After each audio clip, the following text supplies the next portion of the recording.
Hola, bienvenido a Lengua, conversaciones con Jorge Velázquez. Lengua es presentado por 100% México, acercándote a México siempre.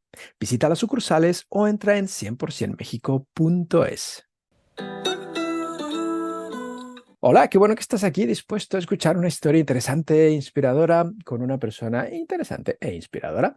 Hoy nos vamos hasta Barcelona, vamos a conocer a Amparo, que tiene un apellido muy particular. Yo al principio no sabía yo, el contacto de WhatsApp me lo pasó nuestro amigo en común, Adrián, y ponía Amparo la Moneda. Y yo decía, ¿la moneda será, no sé, como algo para acordarse quién es esta persona o por qué? No entendía yo muy bien, pero no es que es su apellido. Amparo, bienvenida. ¿Tú Sí, te apellidas La Moneda? sí, sí, mucha honra, sí. Estamos poca familia en España, pero sobre todo en la zona de Andalucía, en Jaén, Ujú. y bueno, es el apellido de mi padre y estoy muy contenta, sí. ¿Sabes de dónde es o cuál es su origen? Eh, pues no, la verdad es que lo único que sé es que tenemos un familiar muy antiguo enterrado en Florencia, en una iglesia, que era un canónigo o algo así, Ujú. pero no sé más de dónde viene, ¿no? Ajá. Tú naciste en Soria, ¿cierto? Sí. Ok. Pero vives en Barcelona. No, vivo en Zaragoza. Ah, ok. Vives en Zaragoza. Em, Tú, bueno, realizaste estudios de magisterio y comenzaste como educadora, pero después fuiste educadora de Ujú, escuela infantil y después ujú. estudiaste psicomotricidad. Sí, sí, sí. Estuviste especializada o estás especializada en terapia psicomotriz y tuviste un centro especializado. Lo tienes aún, ¿no? No, está cerrado ya porque estoy jubilada y entonces lo cerré. ¡Hala, qué Sí, sí, suerte! Y ahora a vivir la vida, ¿no? sí, sí, efectivamente. Ahí estoy, disfrutando todo lo que puedo de mi jubilación Ujú. y he dejado de dar cursos también porque llevaba muchísimos años dando cursos y entonces, bueno, pues ahora ya me toca un poquito el descansar y compartir lo que pueda Claro, dentro de lo que he aprendido a lo largo de la vida. Sí. vivir la vida. Pero entonces durante muchos años estuviste siendo formadora de psicomotristas. De psicomotricistas y he sido formadora también de constelaciones familiares y formadora de pedagogía sistémica, todo con el enfoque hellingeriano. Y bueno, fue todo un proceso, pero he dado muchísimos cursos. Mm. Me imagino. Ahora, hay algo que me da muchísima la atención. Investigando sobre ti, encontré que eres licenciada en Psicología de los Sistemas por la Ajá. Universidad de CUDEC en México. México. Ujú. Sabes que yo estudié en CUDEC, pero en la sede de Querétaro. Ah, qué curioso, sí. Sí, estudiamos en la Y misma yo universidad.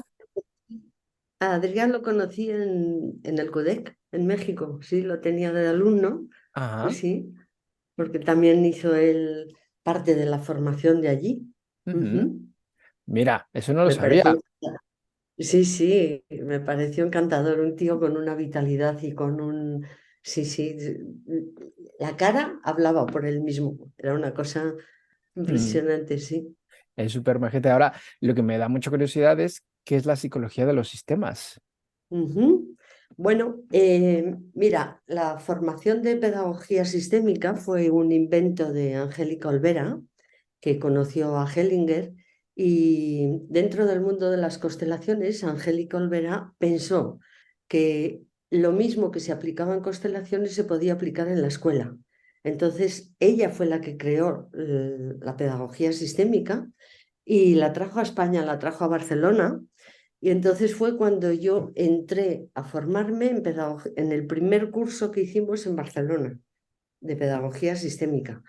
Y bueno, fue una pasada porque cuando yo descubrí a través de la formación el tema del genograma, ahí es donde yo me he especializado en el genograma con el enfoque del Hellinger, porque el genograma es un instrumento, es súper válido, que se emplea mucho en la medicina y en la psicología, pero normalmente es para recoger información de qué pasa con los padres, quién vive en la familia, si hay alguna repetición de algo. pero nada más, se queda ahí. Entonces, el enfoque hellingeriano lo que hace es que va mucho más allá de lo que pasa en la familia, ¿no? ¿Qué tipo de síntomas tenemos y qué es lo que ocurre? Y bueno, yo empecé a aplicarlo cuando estaba trabajando con los niños en psicomotricidad y me di cuenta de la importancia de este genograma y ahí es donde saqué mi primer libro, porque con los 40 primeros casos me di cuenta de lo efectivo que era. Y dije, bueno, esto lo tengo que contar a la gente, es una pasada, ¿no? Hay que compartirlo. Y sí, sí, y entonces tenía que compartirlo y bueno, pues ahí empecé a especializarme con, ya te digo, el libro lo saqué con 34 casos y ahora mismo llevo más de 4.000 casos en genograma. Wow, Sí, es una pasada. Angélica dice que soy la más experta en el mundo en genograma hellingeriano. Sí, sí. con De tantos hecho, casos estudiados, me imagino que sí. sí, sí, es súper interesante. Pero bueno, tengo la suerte de saber que aquello que aprendí lo he podido compartir en todos mis cursos con gente. Y hay ya muchos profesionales que conocen esta herramienta y que la están aplicando. Ujú. Ujú. Y es bastante válida y bastante útil. Ahora, para la gente que no estudia psicología, más o menos, ¿qué es un genograma? ¿Cómo podemos entenderlo? Un genograma. A ver cómo te lo explico. Mira, bueno, es muy fácil.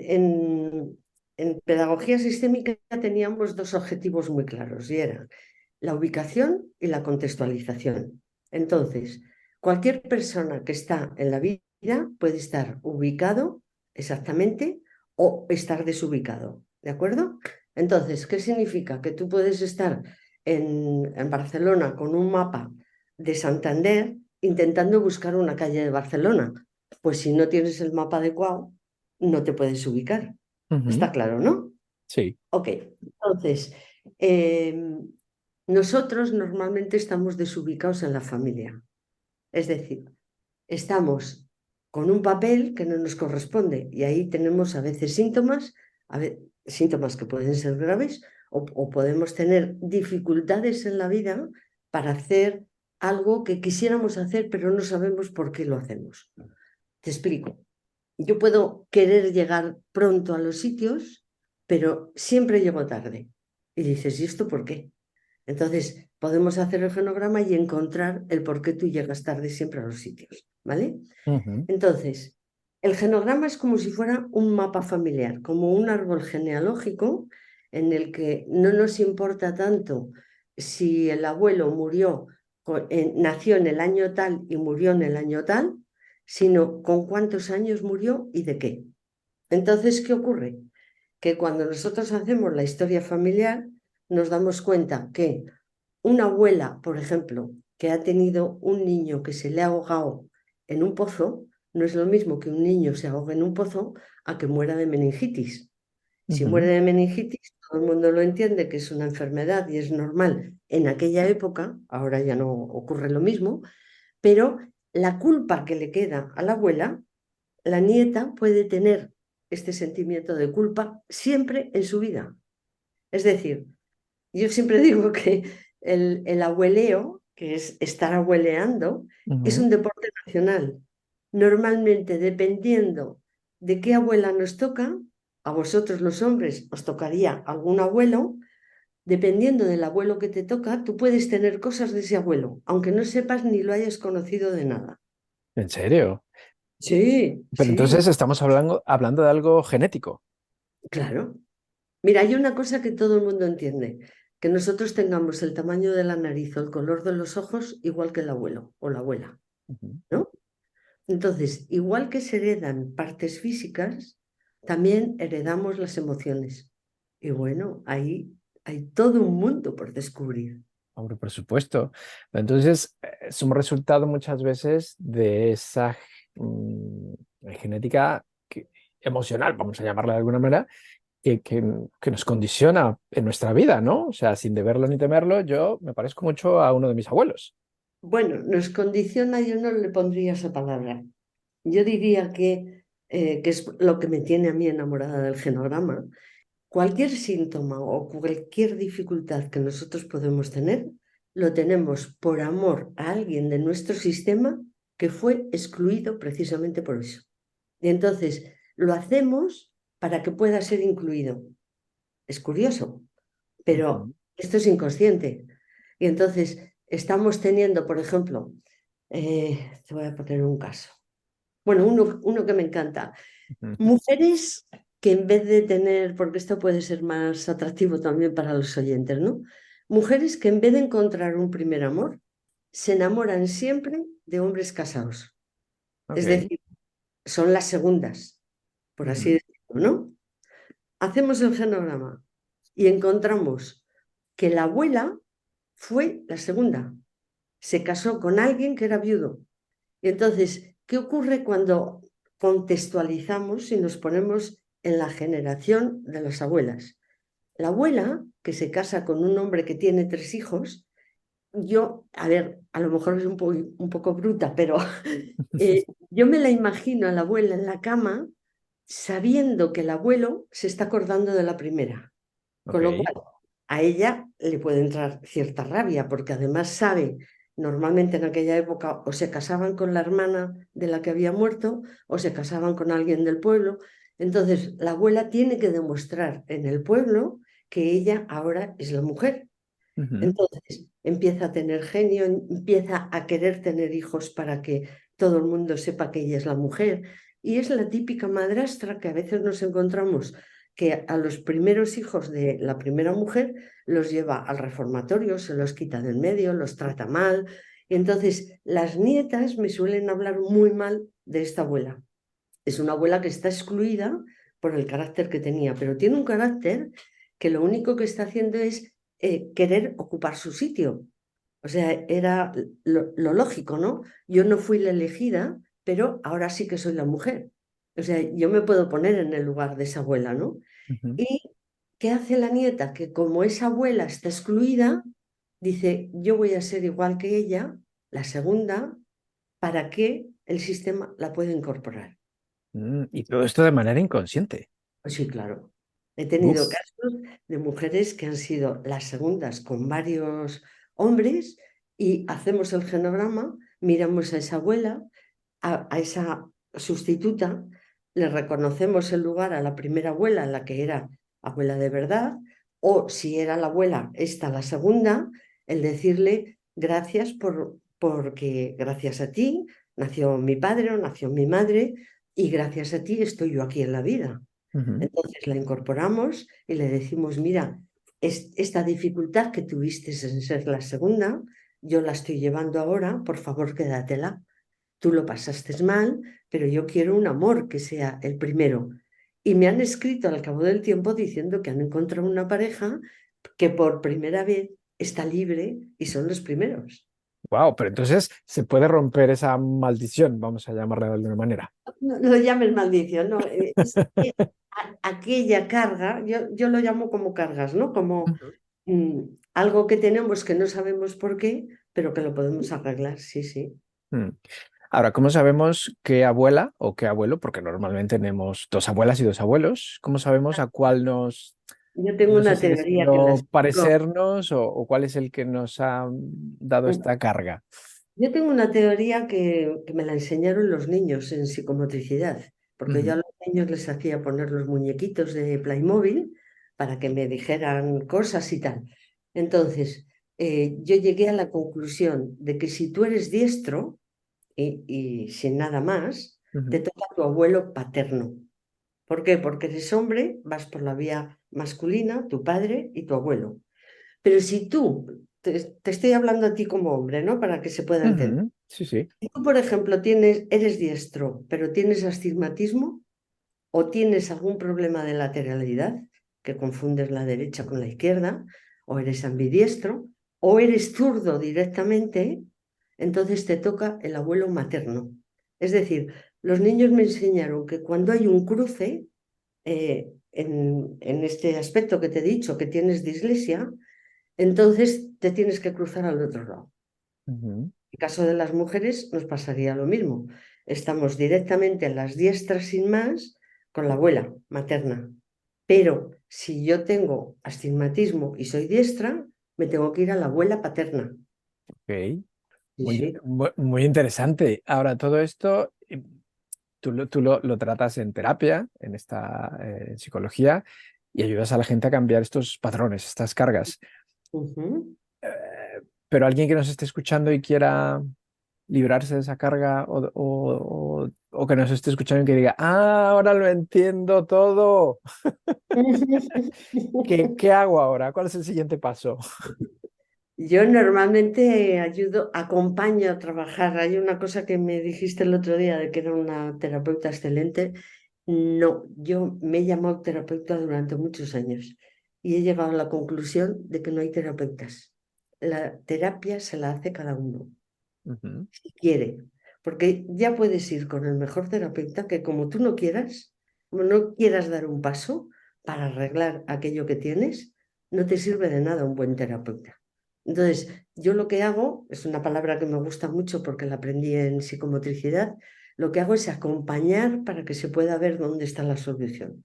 Pero si yo, por ejemplo, le digo a alguien, mira, tienes que hablar con tu abuela y decirle esto, aunque la abuela esté muerta, entonces ujú, podemos hablar con los ancestros. Esto está claro. Ellos están ahí siempre para ayudarnos, siempre. Y entonces, aunque no la hayamos conocido, podemos decirle, por favor, ayúdame con esto y quédatelo tú.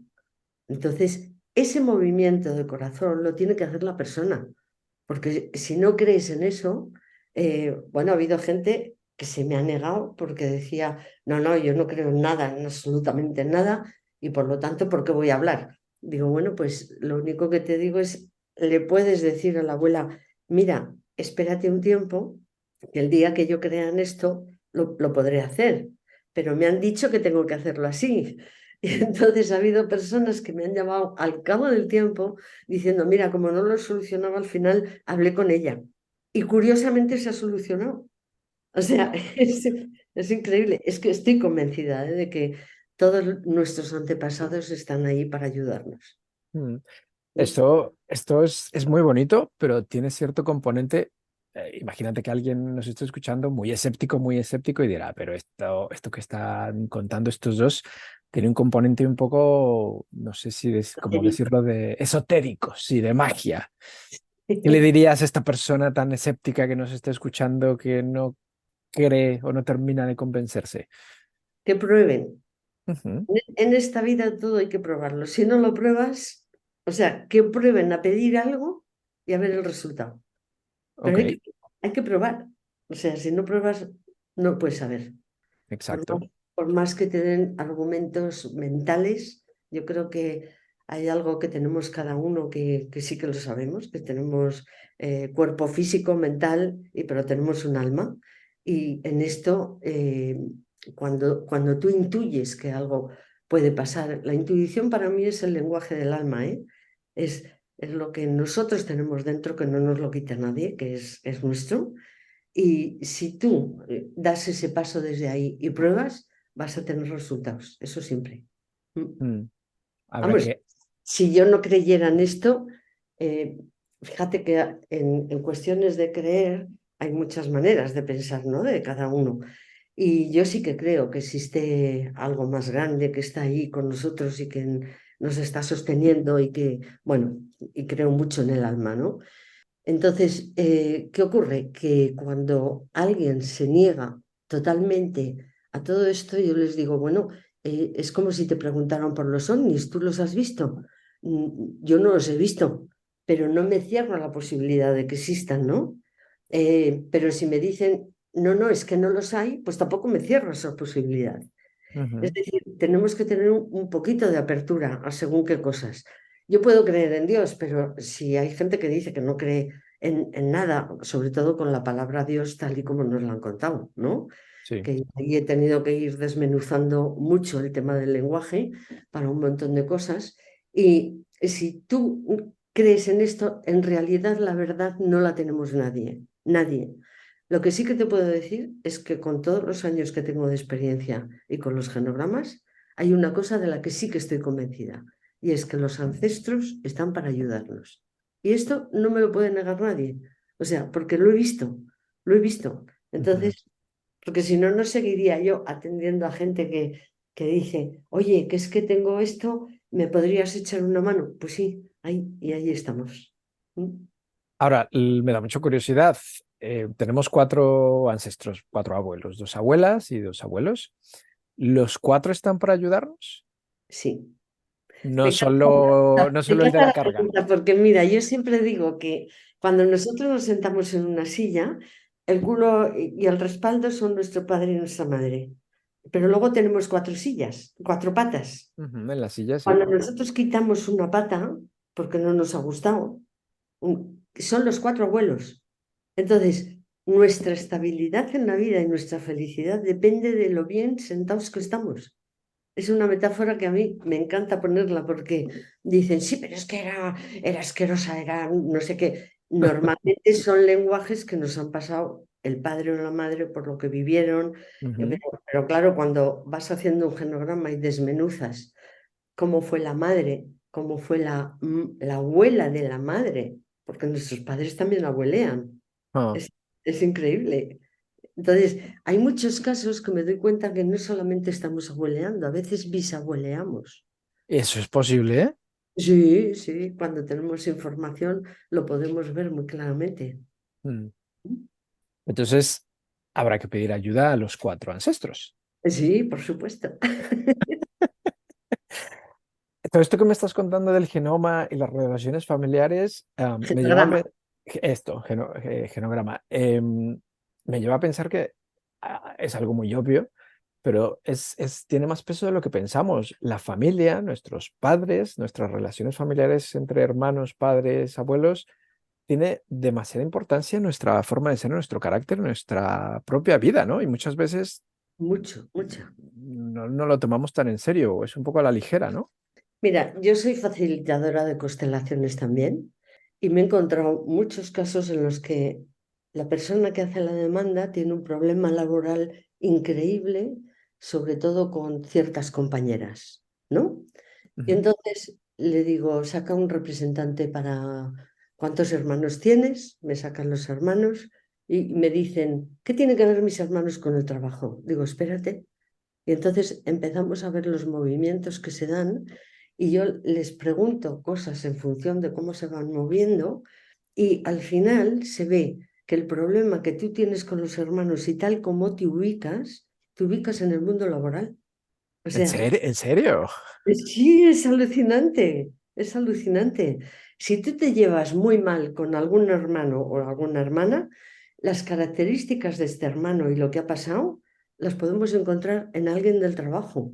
Y entonces, cuando tú puedes entender tu hermano por qué está actuando de esa manera, pasando a los abuelos y viendo la relación que ha habido en la familia, qué acontecimientos han sido que este hermano tuviera este carácter, por lo que fuera, pues entonces cuando entiendes al hermano, las personas van a trabajar y miran a la compañera o al compañero de trabajo de otra manera.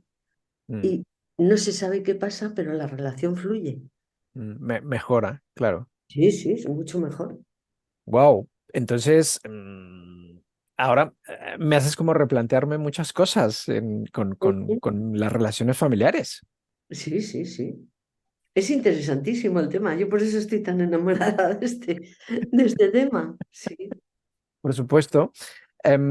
Esto tiene mucho que ver también la forma como nos relacionamos con los demás en nuestro aspecto laboral y muchísimo más con nuestras parejas, ¿no? También, también. Obviamente. Mogollón. Mogollón, porque mira, si tú estás muy pendiente de los hombres, normalmente su primer amor es la madre, ¿no? Y de las mujeres, nuestro primer amor es nuestro padre. Si tú estás muy pendiente del dolor que tiene tu madre, estás como vuelto. O sea, imagínate que estás de espaldas a la pareja, Ujú. porque te estás dedicando, estás preocupado por lo que le pasa a tu padre o a tu madre, ¿no? Entonces, las relaciones ahí se dificultan, pero es que cuando encontramos qué es lo que tú te estás quejando de tu padre, por ejemplo, tengo muchos casos de padres que han muerto muy jóvenes, que a lo mejor tenías, bueno, ahí podemos entrar en otro tema que es, depende de que mueran antes de los 15 años, que mueran en la adolescencia o que mueran de mayores, ¿no? Pero sobre todo cuando hay un padre que muere muy joven, y no ha estado nunca. La realidad es que no ha estado. Ujú. Cantidad de mujeres que se casan con camioneros o con marineros, que no están nunca en casa. ¿En serio? O sea, es como repetir patrones. No, te quiero mucho y voy a buscar a alguien como tú, que no es... Oh, Pero luego la queja es que no estás nunca. Es curioso, claro. ¿no? Pero fíjate cómo el tema es que nos movemos amorosamente siempre para poder arreglar algo que no está resuelto. Es por Ujú. ejemplo, la ausencia de este padre, ¿no? Sí, sí, bueno, es... Y luego repetimos también patrones en el sentido de una abuela, esto me he encontrado, porque por ejemplo por Galicia he hecho muchísimos genogramas, lo típico que se daba hace 3 generaciones del gallego que se iba en el barco a Cuba y que Ujú. tenía aquí una familia y dejan a la abuela aquí con 10 hijos, ¿sí? La rabia que tiene esta abuela con el hombre, la nieta la tiene y tiene rabia. Mm. Mira, hay una cosa que normalmente pregunto, ¿quién de los dos da la vida, el hombre o la mujer? Y la mayoría de la gente en todos los cursos me dicen la mujer. Digo, a ver, ¿cómo se queda una mujer embarazada? Y, bueno, pueden ir a un banco. Algunas que se resisten mucho dicen, Ajá, pueden ir a un banco. Digo, sí, pero ¿quién fue al banco? claro. Entonces, estamos en una sociedad que con todo el tema del feminismo y todo se han confundido muchas cosas y no reconocemos al hombre el valor que tiene. El hombre es el que da la vida, la mujer la mantiene, porque si Ujú. aborta, no mantiene. Es Ok. una cuestión de lenguaje, ¿eh? El Sí, sí. hombre da, la mujer mantiene y gracias a los dos la vida llega. Y luego, Es una cuestión de dos, claro. Un solo claro, hombre o una sola mujer es imposible. claro, claro. Pero ¿quién empieza? El hombre. Ujú. ¿Y qué hacemos las mujeres que nos hemos empoderado a partir de la historia? O sea, esto lo explico también en los cursos. Una abuela que tuvo que atender al marido que volvió, que no todos volvieron, tuvo que hacerse con los hijos, con el campo y con el marido. Entonces se hizo fuerte. La hija de esta abuela, o sea, mi madre, como ve un patrón de mujer fuerte, se hace más fuerte. La nieta que ha visto a la madre y a la abuela más fuerte, se hace más fuerte. ¿Qué pasa con el hombre que como viene de la guerra debilitado, el hijo varón tiene el modelo de débil, el nieto más débil todavía? Y aquí viene un comentario que dicen muchas madres cuando dejan a los niños en el colegio. En casa no tengo 2 niños, tengo 3. Ujú. Tú fíjate cómo se valora al hombre actualmente. Y yo creo que tanto hombre como mujer, los dos somos importantes, cada uno tenemos nuestras características y lo lógico es que nos acompañemos en la vida. Ninguno por encima del otro, pero que nos acompañemos y que a cada uno le demos el valor que tiene. Mm. ¿Estamos? Yo creo que si esto se entendiera actualmente, tendríamos una mejor sociedad, ¿no? ¿Cuántas cosas cambiarían? ¿Cuántas? Efectivamente. Yo siempre he dicho que los extremos son bastante malos. Tiene que haber un cierto equilibrio en todo. Y ni el machismo ni el feminismo extremo son buenos. Claro, claro. Pero el equilibrio ya sabes que es de las cosas que más cuesta. La armonía, ¿no? La, Exacto. la armonía tiene que estar primero en uno mismo, porque, claro, si yo estoy actuando y pensando como mi abuela, los hombres te abandonan, los hombres te dejan, los hombres tal, y estoy así, y me da miedo comprometerme con una pareja, no sea que te vayas a morir o no sea que te vayas a largar. Claro, entonces, ¿cómo funciona todo? Mm. Pero estamos abueleando, en el fondo estamos abueleando, ¿no? Sí, sí. Ahora me haces replantearme muchas cosas, ¿eh? Estoy pensando ahí constantemente ya en mi abuelo. Ujú. Bueno, algo puede haber por ahí. Algo puede haber. Voy a pensar, voy a pensar. Yo le conocí, pero de muy, muy pequeño. Yo lo conocí, él ya era muy mayor, entonces lo conocí muy poco. Entonces no sé realmente cómo era. Voy a empezar a preguntar por ahí con mis tías, Sí, mis es primas. interesante. Mientras queda gente de cierta generación, es interesante preguntar. Preguntar y respetar mucho, porque hay veces que las historias son tan negativas que lo que hacen los padres es protegernos para que no podamos sufrir. Mm, Entonces, eso hay que respetarlo, ¿eh? No, no hay que ser cotillas, como yo digo. O sea, hay algo que está muy claro y es que gracias a mi padre, gracias a mi madre, yo estoy en la vida. Y yo soy el éxito de lo que pasaron mis padres, cada uno con sus padres y con sus abuelos. Es decir, se pudo sufrir, se pudo pasar mal, pero gracias a ellos estoy aquí en la vida. mm, Y claro. entonces me fijo en lo importante. Pero fíjate, estamos viviendo una sociedad, lo pensaba esta mañana, es una sociedad, sobre todo en España en este momento, que estamos instalados en la queja. Ujú, Tenemos uno de los mejores países del mundo, no hace falta más que darse una vuelta por ahí para ver lo que hay. Pero resulta que tanto la prensa como los políticos se encargan de decirnos que no, que esto es una mierda. A ver, perdona, perdona, date un paseo por ahí para ver qué cosas hay. Entonces, estamos instalados en la queja y vemos lo que falta, nunca vemos lo que hay. Y esto lo he comparado muchas veces en los cursos con un donus. En vez de disfrutar del donus, lo rico que está, nos fijamos en el agujero. Anda, lo podían haber hecho lleno. claro. Sí, y de eso depende que seamos felices o no, de si te fijas en lo que hay o en lo que falta. En la actitud. Pero también, no sé si estarás de acuerdo conmigo que el ser humano siempre está deseando algo y cuando lo obtiene ya no lo quiere. Sí, porque esto ya lo decía el hombre este que escribió Sapiens. Ujú, Nuestra ambición es tremenda. Siempre queremos más, siempre queremos más. Y el queremos más es porque no estamos satisfechos de lo que nos han dado. Porque idealizamos mucho a los padres, ¿no? Mi padre tenía que ser perfecto, no, perdona, tu padre es una persona que está en proceso de evolución igual que todo el mundo y tiene sus defectos. Y tu madre le pasa lo mismo. Pero es que además nos van a dar aquello que les dieron. ¿Cuánta gente se queja de mi madre es que no fue nunca cariñosa? Y resulta que la abuela se murió en el parto. ¿Quién le enseñó a esta mamá a ser cariñosa? claro. Si no pudo, no pudo. Mm, Entonces, no podemos dar lo que no tenemos. Si yo no compro caramelos, yo no te puedo dar caramelos. Primero los tengo que tomar, ¿no? mm. Entonces, esto a veces, como no pensamos en el otro, no nos ponemos en su lugar, ahí lo único que estamos haciendo es reclamar, reclamar. Siempre queremos más, siempre queremos más. Bueno, pues es un error. A mí me parece que es un error. Hombre, sí, está bien ser ambicioso, pero con cierta medida, ¿no? Está bien querer mejorar, pero... Bueno, si a eso le añades que socialmente la sociedad está con el number one todavía, Ujú, mito de este siglo, tienes que ser el primero en todo y tienes que ser más brillante y tienes que tener de todo y destacar. Pero bueno, esto Erich Fromm ya lo dijo hace muchos años, la necesidad de tener ante la falta de ser. Hay un, mira que... hay un libro que se llama así y Ajá. es interesantísimo. Entonces, claro, yo lo he observado, cuánta gente presume de todo lo que tiene, de todo lo que lleva, pero luego la conoces un poquito a fondo y en el fondo te das cuenta que no, no hay chichi nada. No, no, que es completamente vacío.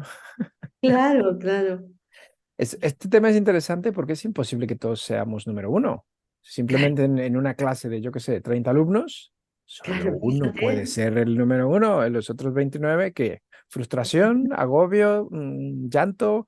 Pues no. Claro, tú fíjate con la cantidad de cursos que yo he dado a maestros en las escuelas, yo les planteaba este tema, es que no pueden ser cada uno, pero nuestra obligación en la escuela es enseñar a colaborar, enseñar a compartir, enseñar a poder negociar con el otro aquello que tienes dificultad, porque es nuestra gran capacidad humana. Entonces, yo creo que ahí en la educación, bueno, pues habría que cambiar tantas cosas que, en Mm, fin. En fin, mencionaste que también te dedicaste muchos años a las constelaciones familiares. Ujú. Yo sé o tengo idea más o menos de lo que es, pero alguien que nos está escuchando y no sabe qué es una constelación familiar, que está como muy de moda, ¿podrías explicarlo? Ujú. Bueno, tiene sus detractores como todo, porque, Ujú, a ver, las constelaciones familiares son como muy rápidas. Ha habido una serie que salió en televisión que, bueno, demuestra un poquito está muy bien hecha, me parece que es en Israel se hizo algo así, no me acuerdo ahora mismo, mira, soy muy mala con los nombres, ¿no? No te preocupes. Si alguien me habló de esta serie, está en Netflix, ¿no? Sí, sí. Ujú, ujú. Las constelaciones familiares las hizo Hellinger. Él al principio decía que se las había inventado y luego reconoció que ya la Madame Blavatsky en el siglo pasado las hacía. Consiste en algo muy ancestral. Cuando varias personas se reúnen para poder ayudar a alguien, en ese grupo aflora el inconsciente colectivo. También Jung hablaba del inconsciente colectivo, es decir, que tú no puedes conocer a una persona de nada, pero si esta persona suele mover la mano así, de forma muy violenta, y la abuela o el padre de esta persona tenía la costumbre de mover la mano así, cuando sale sin conocerlo de nada, mueve la mano así. O sea, lo único que pedimos es que escuchen el cuerpo y que dejen moverse como les pida el cuerpo, ¿vale? Ujú. Entonces, ahí hacemos una lectura de lo que está pasando y empezamos a hacer preguntas al otro, ¿no? Al que hace la demanda. En las constelaciones familiares aflora lo que está pasando en el sistema familiar. Y el gran paso que aportó Hellinger fue los 3 órdenes que llamaba él del amor. Los 3 órdenes, bueno, la palabra amor tiene una cantidad de connotaciones que a veces hay que aclararlo con mucho tiempo, pero es muy complicado. Ujú. Él dice, de un sistema nadie puede ser excluido. Es decir, todos tenemos la necesidad de pertenencia y todos pertenecemos. Aunque haya un aborto, este es un hijo que también pertenece al sistema. O sea, tiene que estar incluido. No podemos excluir a alguien porque no llegara a nacer, porque también es hermano, ¿vale? Está ahí. Si una persona muere de SIDA o muere porque se suicidó o muere porque mató a alguien y luego lo fusilaron o tal, nadie puede ser excluido. Este es uno de los puntos. El otro es el primer orden que yo, para acordarme, siempre digo, el primer orden es el orden. Todos tenemos un orden. Los mayores son más mayores que los pequeños, hay una jerarquía, el orden implica jerarquía y implica pertenencia, y el orden hay que respetarlo. Y ahí suelo decir, si por ejemplo los padres deciden que el hijo mayor se queda para mantener el campo, la hija pequeña se queda con la madre para llevar las tareas de la casa y la tercera la llevan a la universidad para que estudie, la hija que viene con más estudios no tiene por qué colocarse delante del hermano que no ha estudiado ni de la otra que tampoco ha estudiado. Y claro, aquí surgen muchos conflictos entre los hermanos, porque Mm. cuando aprendemos algo y creemos que somos más listos que nadie, tenemos que dar consejos a los hermanos. Y no, si tú eres el pequeño, colócate de pequeño. No tienes que dar lecciones a nadie. Los que cuidan a los hijos son siempre los padres, que son más grandes. ¿De acuerdo? Este es el primer orden. El segundo orden dice, no podemos dar lo que no tenemos. El equilibrio entre dar y tomar. ¿Vale? Esto es más complicado también de explicar. Y luego está el otro orden, es la conciencia que tenemos que tener del tiempo y espacio que vivimos.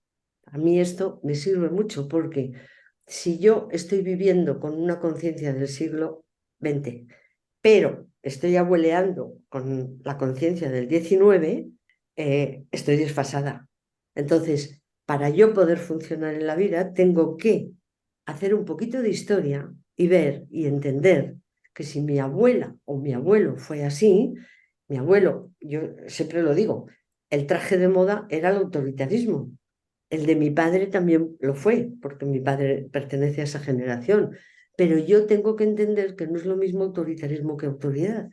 Entonces, tengo que distinguirlo porque estoy en otra época de la vida. Y esta conciencia es la que te ayuda a entender a todo tu sistema familiar y es la que te ayuda a situarte. ¿De acuerdo? Ujú. Bueno, y el genograma se basa en estos 3 órdenes. Por eso digo que lo que yo hago es un genograma hellingeriano que se basa en estos 3 aspectos. ¿Vale? Wow, muy, muy interesante, es súper profundo, ¿no? Sí, la verdad es que yo cuando veía el podcast de Adrián decía, bueno, aquí se habla de cosas muy divertidas, se habla de tal, y a mí me dice la gente cuando hablo contigo es que no me quedo igual. Y bueno, es que no lo puedo evitar,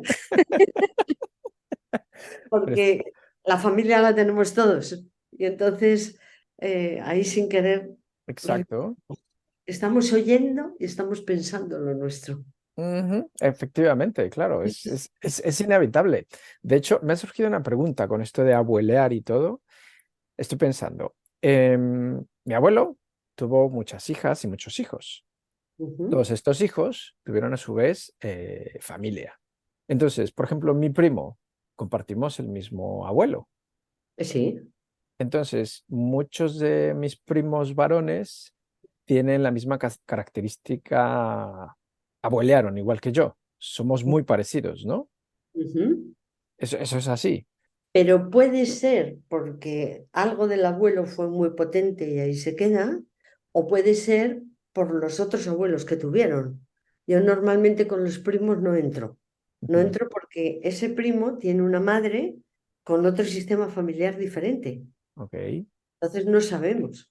Pero sí que me he encontrado casos, por ejemplo, uno que atendí en México me llamó la atención, que todos los primos, todos eran gays.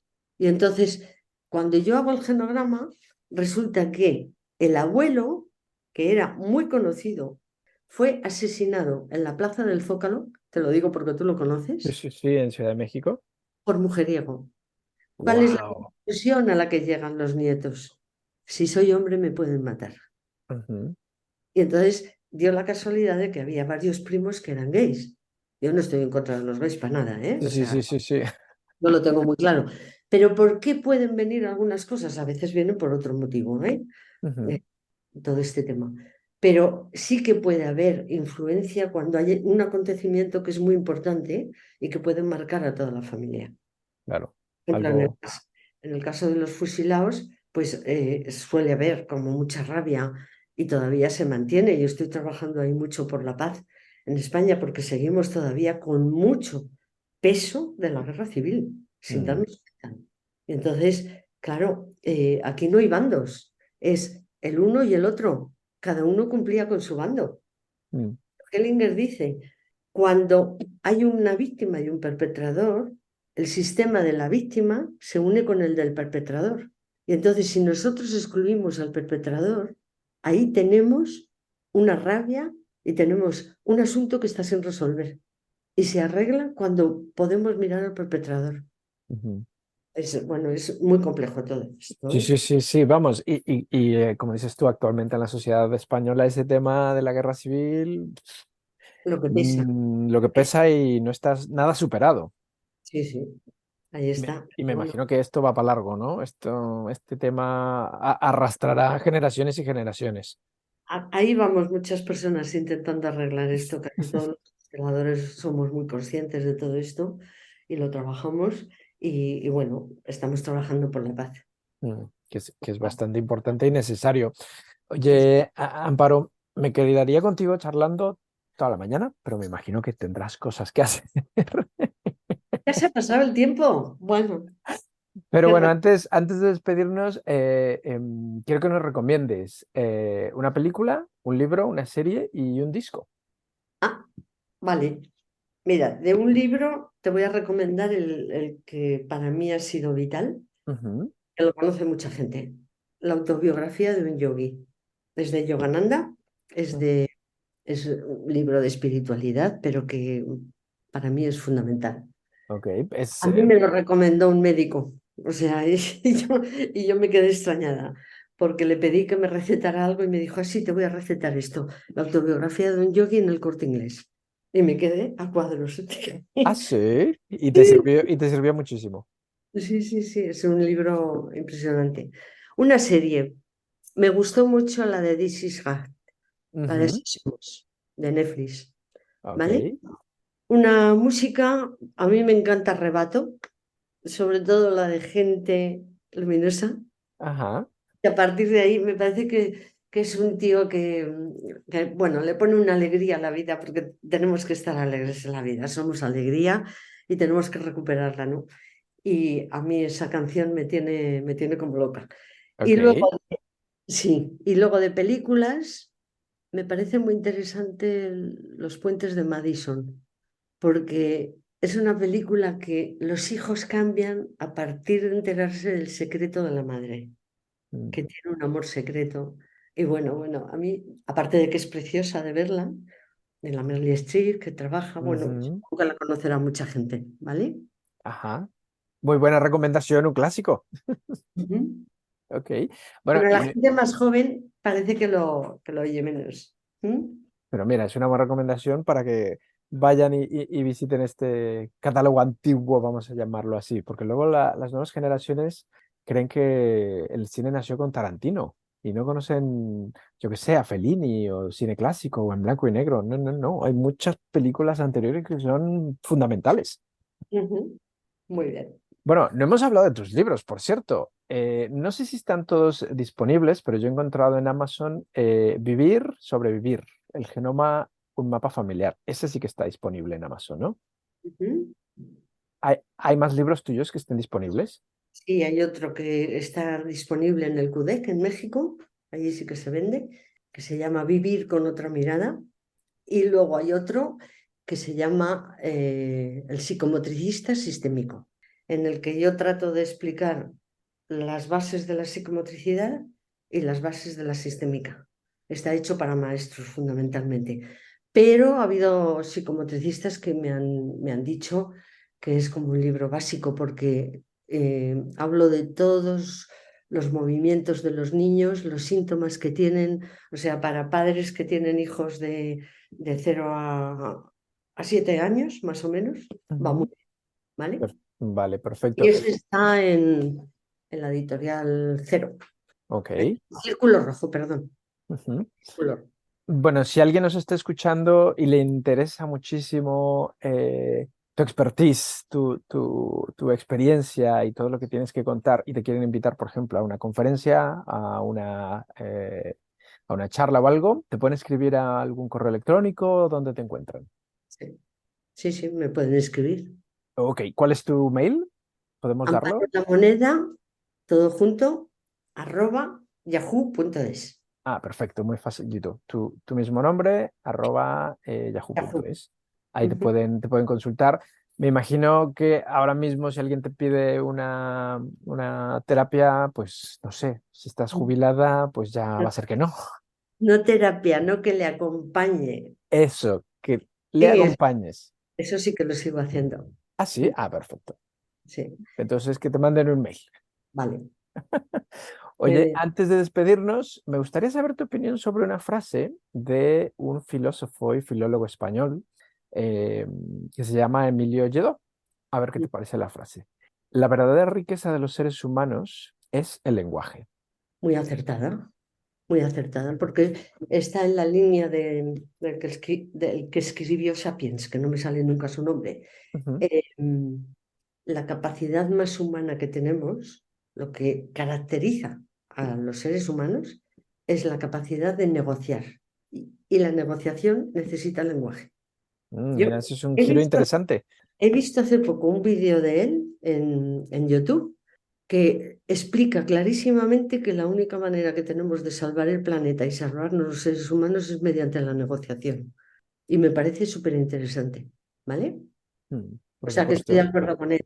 Y luego, bueno, el mundo de las metáforas es tan sumamente bueno que, que dicen que la metáfora es el éxito del lenguaje, es lo más elevado del lenguaje. Mm. ¿Mm?